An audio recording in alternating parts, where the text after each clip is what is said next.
IBM, the company your dad's accountant still uses. Wall Street has essentially written them off as a relic, while handing Meta a $1 trillion valuation premium for its AI ambitions.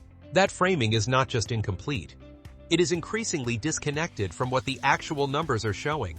And by the end of this video, you are going to understand exactly why that gap represents one of the most overlooked stories in enterprise tech right now. Let's set the scene. Meta has been absolutely relentless in its AI push. Mark Zuckerberg has publicly committed to spending somewhere between $60 and $65 billion on AI infrastructure in 2025 alone. That is not a typo. $60 to $65 billion in a single year. They've been building data centers, snapping up NVIDIA chips, releasing open-source models, and telling every investor who will listen that Meta is not a social media company anymore. It is an AI company. Wall Street has rewarded that narrative generously. Meta's stock has been on an extraordinary run, and the market has basically accepted the premise that whoever spends the most on AI wins the future. But here is where the story gets more complicated. And quiet is the key word. While Meta has been making headlines with those astronomical capital expenditure numbers, IBM has been doing something entirely different. IBM is not holding press conferences about how much money they're burning. They're not flooding financial media with AI hype. What they're doing instead is converting enterprise clients, actual paying businesses, into recurring AI revenue at a pace that is genuinely starting to turn heads among the analysts who are watching closely enough. IBM's CEO, Arvind Krishna, has been tracking something called their AI Book of Business, which measures how much committed revenue IBM has generated from AI-related contracts. And the trajectory of that number has been striking. We're talking about a pipeline scaling rapidly quarter over quarter, with IBM reporting AI-driven revenue growth across both their consulting and software segments. This is not vaporware. This is not future promise. These are signed contracts with real enterprises paying real money right now. So why does this make Meta sweat? 3 reasons, and they compound on each other. Number 1. Meta's AI strategy is fundamentally consumer and advertiser-facing. Their investments make platforms smarter, ads more targeted, and their ecosystem stickier. Legitimate strategy. But the enterprise AI market, meaning AI deployed by corporations to run actual business operations, that is a completely separate battlefield. We're talking about a market that some analysts estimate could reach hundreds of billions of dollars annually within this decade. That battlefield is not Meta's to win. Number 2.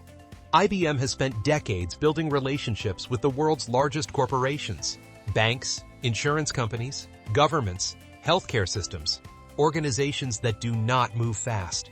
They do not adopt technology based on a viral demo. They adopt technology based on trust, security, compliance capability, and integration with existing legacy infrastructure. IBM's watsonx platform is specifically engineered around enterprise data governance and regulatory compliance. That is not something Meta can replicate overnight with a larger GPU cluster. Number 3. Enterprise procurement teams are not making decisions based on impressive open-source model releases.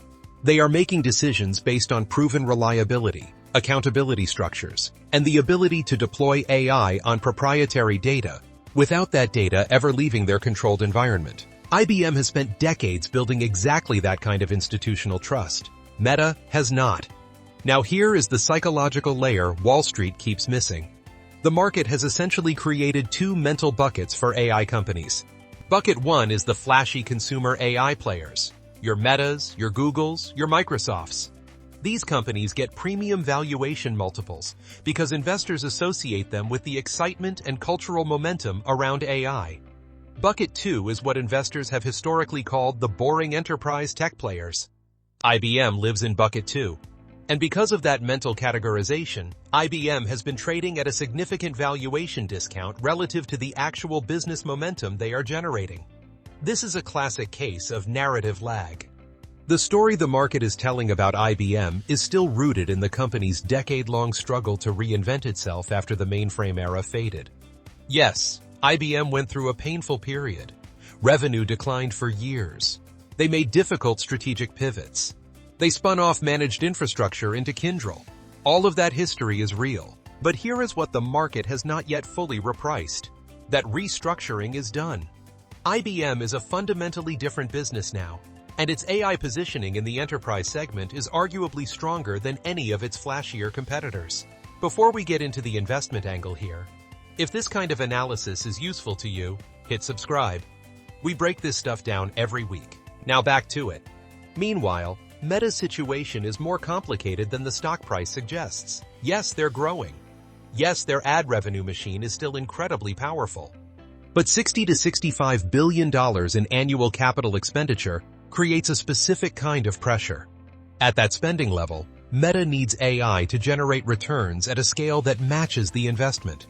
And right now, the clearest path to monetizing AI for Meta still runs through advertising efficiency and engagement optimization, which means they are fundamentally dependent on consumer behavior patterns and regulatory environments staying favorable. Neither of those things is guaranteed. Let me give you the investment framing here, because this is where it gets really interesting. The concept of multiple expansion is critical to understanding why IBM's current moment matters. When a company operates in a sector, the market suddenly decides deserves higher valuation multiples, the stock can move dramatically even without significant earnings growth. IBM is currently valued like a legacy tech company. If the market starts repricing IBM as a legitimate enterprise AI leader, which the actual revenue data is beginning to support, the multiple expansion alone could drive substantial price movement independent of whatever happens with earnings growth. Compare that to Meta, already trading at a premium multiple that prices in significant AI-driven growth expectations. Which means for Meta to keep delivering outsized returns from here, they do not just need AI to work. They need AI to work spectacularly and generate revenue at a scale that justifies a valuation the market has already awarded them in advance. That is a materially harder bar to clear than what IBM is facing right now. Now, I want to be direct about something. I am not suggesting Meta is going to collapse, or that IBM is suddenly the most exciting company in tech. Meta is an extraordinary business with genuine competitive advantages and a management team that has proven it can execute at scale.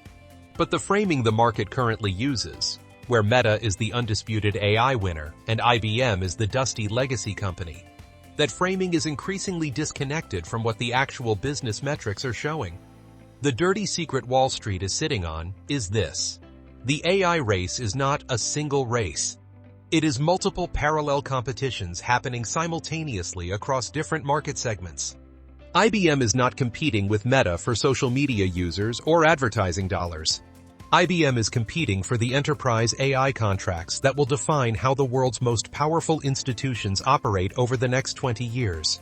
And in that specific competition, IBM's position is far stronger than its current valuation implies, while Meta's position is far weaker than its current valuation assumes.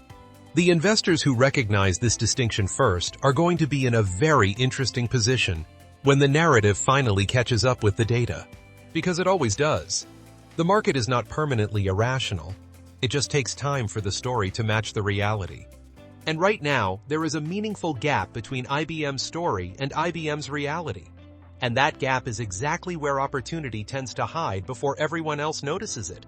This is not about picking sides in some tech culture war between old IBM and cool Meta. This is about understanding that different companies are playing different games, and the market has not yet fully recognized which game is actually worth more. The numbers are already telling that story. The question is whether you are reading them carefully enough. If this breakdown was useful, subscribe, hit the notification bell, and drop a comment below. Which AI company do you think Wall Street is getting most wrong right now? I read every single one. See you in the next video.